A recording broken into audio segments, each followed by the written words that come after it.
Hello बच्चों, स्वागत है आपका हमारे YouTube चैनल दाई मेंटर में। मैं सुनीत कुमार, आपका करियर गाइड, मेंटर और मार्गदर्शक। मैं आपको आज आपको एक करियर के बारे में बताने आया हूँ। अगर आपने फिजिक्स, केमिस्ट्री, मैथ्स लेकर अपना क्लास 12th किया है तो आपके लिए एनिमेशन एंड ग्राफिक एक बड़ा अच्छा करियर का ये है करियर चॉइस है जो आप ले सकते हैं। अगर हम लोग अब इसको अगर विस्तार से समझें कि एनिमेशन एंड ग्राफिक में हम लोग सीखते क्या हैं, तो यहाँ पे आप एनिमेशन ग्राफिक को अगर आप सीख के अगर हम लोग उसके एजुकेशन के बारे में बात करें कि एनिमेशन ग्राफिक्स सीखने के लिए क्या हमें कोई एक तरीके का पढ़ाई करने की ज़रूरत है, तो ऐसा नहीं है। आप कोई भी डिग्री लेके एनिमेशन एंड ग्राफिक्स में आ सकते हो। तो एनिमेशन एंड ग्राफिक्स के लिए कोई एक पर्टिकुलर डिग्री होना ज़रूरी नहीं है कि आप फिजिक्स, केमिस्ट्री, मैथ्स ही पढ़े हो, जब तक कि आप बस नॉर्मल एनिमेशन एंड ग्राफिक्स कर रहे हैं। जब आपको ऑगमेंटेड रियलिटी और वर्चुअल रियलिटी के बारे में अगर आपको उसमें करियर अपना बनाना है, तब आपको बीटेक की डिग्री लेनी होती है और तब आपको फिजिक्स, केमिस्ट्री, मैथ्स पढ़ना ज़रूरी होता है। बट एनिमेशन और ग्राफिक्स, बस ग्राफिक डिज़ाइन और एनिमेशन सीखने के लिए आपको एक कोई भी करियर, कोई भी स्ट्रीम से आप आ सकते हैं इसमें बच्चों। अब अगर हम लोग स्किल्स की बात करें तो आप क्या सीखते हैं इसमें, तो जैसे 2D एनिमेशन आप सीखते हैं, 3D एनिमेशन सीखते हैं, और अगर आप में स्ट्रॉन्ग कम्युनिकेशन स्किल्स है और टीम के साथ आप अच्छे से काम कर सकते हैं, तो आपके लिए ये करियर चॉइस काफ़ी अच्छा करियर चॉइस है। एनिमेशन करियर में क्या क्या आप करियर बना सकते हैं, ये अब हम लोग एक एक करके देखते हैं। तो सबसे पहले तो आप 2D एनिमेशन में काम कर सकते हैं। 2D एनिमेशन में काम करने वाला जो व्यक्ति है वो ट्रेडिशनल एनिमेशन, तो 2 डायमेंशन का मतलब कि एक पेज पे जैसा आपको पिक्चर दिखता है वो एनिमेट करते हैं। मोशन ग्राफिक्स पे आप काम कर सकते हैं, शॉर्ट फिल्म्स बना सकते हैं। दूसरा जो है 3D एनिमेशन, तो 3D एनिमेशन में आप बेसिकली पूरी फिल्म आप बना सकते हैं। तो आप 3D का मतलब 3 डायमेंशन हो जाता है। तो जो आप एक पेज की जगह आपको वो पूरा मूव करता हुआ चीज़ दिखेगा, मूविंग, जैसे कोई कैरेक्टर है उसको पूरा मूव करते हुए आप दिखा सकते हैं। वीडियो गेम आप पूरा बना सकते हैं, सिमुलेशन बना सकते हैं। तो ये सब सारी चीज़ें 3D एनिमेशन में होती हैं। और तीसरी चीज़ जो आप कर सकते हैं एनिमेशन करियर में, वो विजुअल इफेक्ट्स पे आप काम कर सकते हैं, जिसको VFX कहते हैं। तो जितनी ये मूवीज़, टीवी शोज़ और कमर्शियल हैं, बाहुबली आपको पता होगा कि काफ़ी अच्छी मूवी थी और ये VFX का ही पूरा कमाल था इस पे। तो VFX वगैरह पे आप काम कर सकते हैं एनिमेशन और ग्राफिक्स डिज़ाइन वाले करियर में। उसके बाद फिर आप मोशन ग्राफिक्स में भी काम कर सकते हैं। आप प्रोजेक्ट्स और सीक्वेंसेस, इन्फोग्राफिक्स और एडवर्टीजमेंट, ये सब पे आप काम कर सकते हैं। तीसरी चीज़ जो इसमें है वो ग्राफिक डिज़ाइन करियर के बारे में अगर हम बात करें कि इसमें आप क्या कर सकते हैं ग्राफिक डिज़ाइन वाले करियर में, तो विजुअल आइडेंटिटी डिज़ाइनर एक अलग तरीके का काम है। वहाँ पे आप क्या करते हैं, ये डिज़ाइनर्स लोगो बनाते हैं ये, और इसके अलावा ब्रांडिंग के लिए जो भी मटेरियल होता है, जैसे ब्रोशर हो गया आपका, या फिर हमारे जो एनवेलप्स होते हैं, वो सभी चीज़ डिज़ाइन होती हैं। आपका जो लेटर हेड है, तो ये सारा डिज़ाइनिंग का काम विजुअल आइडेंटिटी डिज़ाइनर करते हैं, जो कि एक ब्रांड के साथ आपके आइडेंटिटी को विजुअलाइज करते हैं और उसको डिज़ाइन करते हैं। दूसरा, आप web and UI UX designer बन सकते हैं। UI UX का मतलब होता है यूज़र इंटरफेस, और जहाँ पे भी जैसे मोबाइल ऐप है या फिर वेबसाइट है, तो यहाँ पे जहाँ यूज़र इंटरफेस आता है कि भाई आप अगर कोई बटन दबा रहे हैं तो वो बटन कैसा दिखना चाहिए, कहाँ पे क्या चीज़ आपके वेबसाइट में होना चाहिए, मोबाइल एप्लीकेशन में कौन सा चीज़ कहाँ पे होना चाहिए, ये सब एक वेब UI और UX डिज़ाइनर करते हैं। आप प्रिंट डिज़ाइनर बन सकते हैं। वहाँ पे आप प्रिंट मीडिया में जो चीज़ें हैं, जैसे पोस्टर, ब्रोशर, मैगजीन, पैकेजिंग, ये सब चीज़ आप डिज़ाइन कर सकते हैं। इलस्ट्रेटर एक अलग फील्ड हो गया, जहाँ पे कि आप बुक्स, मैगजीन, एडवर्टीजमेंट और बाकी जो मीडिया है उसको आप डिज़ाइन कर सकते हैं। आर्ट डायरेक्टर आप बन सकते हैं, जहाँ पे कि आप पूरे एक प्रोजेक्ट को विजुअलाइज कर रहे होते हैं, हर एक एलिमेंट को विजुअलाइज कर रहे होते हैं। अब ये एनिमेशन और ग्राफिक डिज़ाइन में जाने के लिए शुरुआत कैसे किया जाए ये हम जानते हैं। तो इसके लिए आपको अपने स्किल्स डेवलप करना चाहिए शुरू से ही।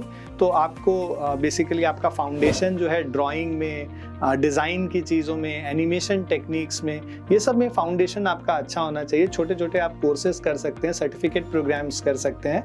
आजकल बहुत सारे सर्टिफिकेट प्रोग्राम्स हैं यूडेमी और बाकी सारे प्लेटफॉर्म्स पे, तो वो सब आप सारी चीज़ें कर सकते हैं। आपका जो एजुकेशन अगर हम लोग बात करें तो आप diploma in animation and graphic design, अगर आप ये वैसे तो एजुकेशन की ज़रूरत नहीं है किसी स्पेसिफिक एजुकेशन की, बट अगर आप diploma in animation and graphic design कर लेते हैं तो आपको ज़्यादा फ़ायदा मिलता है इसका। आपको अपना एक पोर्टफोलियो बनाना चाहिए बच्चों। पोर्टफोलियो होता है जहाँ पे आप अपने सारा काम को शोकेस करते हैं। तो पोर्टफोलियो अगर हम लोग प्रिंट डिज़ाइन की बात करें तो प्रिंटेड फॉर्म में एक फाइल के अंदर होना चाहिए, और अगर हम लोग मोशन ग्राफिक्स वगैरह की बात करते हैं तो छोटे छोटे आपके क्लिप्स बने हुए होने चाहिए जो कि आप सभी के साथ शेयर कर सकें, और वो लोग आपके काम को उसके थ्रू जज कर सकें और जान सकें कि आपको कितना आता है उसमें, और आपको जॉब मिलने में आसानी होती है। नेटवर्किंग आपका स्ट्रांग होना चाहिए बच्चों। तो आपको ऐसे जो लोग जो इस फील्ड में काफ़ी सक्सेसफुल हो चुके हैं उनसे नेटवर्किंग बढ़ाइए, उनके साथ छोटे छोटे प्रोजेक्ट्स पे काम कीजिए, उनसे सीखने के लिए भी मिलेगा और इंडस्ट्री का आइडिया भी आपको होगा। अब इंटर्नशिप और एंट्री लेवल जॉब्स की बात करें तो शुरू में तो कोई भी आपको जॉब मिले उसमें जाइए वहाँ पे, क्योंकि ये सब जो काम है एनिमेशन और ग्राफिक का, आप काम करते हुए बहुत चीज़ सीखते हैं। थ्योरेटिकल नॉलेज कम चाहिए होता है, प्रैक्टिकल नॉलेज ज़्यादा चाहिए होता है। और इंडस्ट्री का ट्रेंड अगर हम देखें कि किस तरफ ये इंडस्ट्री जा रही है, तो आजकल augmented reality and virtual reality का ज़माना। आप मॉल वॉल में गए होंगे तो आप देखते होंगे लोग वो एक बड़ा सा चश्मा लगा के रखते हैं और उसमें काफ़ी सारी चीज़ें देख रहे होते हैं, गेम्स खेल रहे होते हैं, या फिर आपको बोलेंगे पेरिस घुमा देते हैं इसको पहना के, तो आप जब पहनोगे तो आपको लगेगा आप पेरिस में ही घूम रहे हो। तो ये सब सारी चीज़ें ऑगमेंटेड रियलिटी और वर्चुअल रियलिटी है। यहाँ पे आप इमर्सिव स्टोरी टेलिंग और इंटरैक्टिव एक्सपीरियंस पे फोकस करते हो, तो इंडस्ट्री काफ़ी इस पे काम कर रहा है और आगे इसका काफ़ी स्कोप होने वाला है बच्चों। उसके अलावा इंटरैक्टिव डिज़ाइन का ज़माना है। Mobile apps, web based apps जो इंटरैक्टिव हो, मतलब आप कोई बटन दबाएं तो उससे क्या होगा, नेक्स्ट स्टेप पे क्या होगा, ये सब सारी जानकारी आपको मिलनी चाहिए। तो वो अच्छा एक स्कोप है उसका। रिमोट वर्क एक सबसे बड़ा वरदान है कि आप घर बैठ के काम कर सकते हो। वर्क फ्रॉम होम की सुविधा यहाँ पे बहुत मिलती हैं, खासकर ग्राफिक डिज़ाइनर्स और एनिमेटर्स को। तो आप घर से भी बैठ के काम कर सकते हैं। तो आप, और इससे एक और फ़ायदा है कि आप किसी भी ज्योग्राफिकल लोकेशन पे बैठ के कहीं और के लिए भी काम कर सकते हो। आप किसी यूएस की कंपनी के लिए बिहार के किसी गांव में बैठ के भी काम कर सकते हो। तो ये काफ़ी एक अच्छा उसका स्कोप है। और उसके अलावा सस्टेनेबिलिटी और इंक्लूसिविटी पे बहुत फोकस है इस पर्टिकुलर फील्ड का। अब हम लोग चैलेंजेस की बात करते हैं। अच्छाई तो हमने देख लिया, अब उसमें क्या कमियां हैं उसके भी बारे में बात करते हैं। तो काफ़ी कॉम्पिटिटिव फील्ड है बच्चों। बहुत कम लोग इसमें सक्सेस पाते हैं क्योंकि छोटे लेवल पे ही रह जाते हैं। तो आपका काम बिल्कुल अलग होना चाहिए और वो दिखना चाहिए कि आपका काम कैसे अलग है बाकियों से। कंटिन्यूअस लर्निंग प्रोसेस है, हमेशा आपको सीखते रहना पड़ेगा। नया नया टेक्नोलॉजी आएगा, नए नए टूल्स आएंगे। आज 10 साल पहले सब लोग कोरल ड्रॉ करते थे, अब कोरल ड्रॉ कोई नहीं करता है। मतलब कोरल ड्रॉ को अब ऑब्सोलीट बना दिया गया, कोई यूज़ भी नहीं करता उसको। तो ये सब सारी चीज़ें आपको ध्यान रखनी पड़ेंगी। कंटिन्यूअस लर्निंग प्रोसेस है, नए नए टूल्स आएंगे, आपको उन सब टूल्स पे काम करके सीखना होगा। इसके अलावा फ्रीलांसिंग और एम्प्लॉयमेंट का जो फ़र्क है वो ये है कि फ्रीलांसर्स ऐसे सुनने में तो काफ़ी अच्छा लगता है, शुरू में बहुत मज़ा भी आता है कि आप किसी के अंदर काम नहीं कर रहे हैं, आप अपने टाइम पे काम कर रहे हो, अपने टाइम से निकल रहे हो। बट सैलरीज का प्रॉब्लम होता है, रेगुलर इनफ्लो नहीं होता है सैलरीज का। तो फिर आप कभी कभी आपको किसी महीने बहुत ज़्यादा अर्न करोगे, किसी महीने आपको कोई भी अर्निंग नहीं होगी।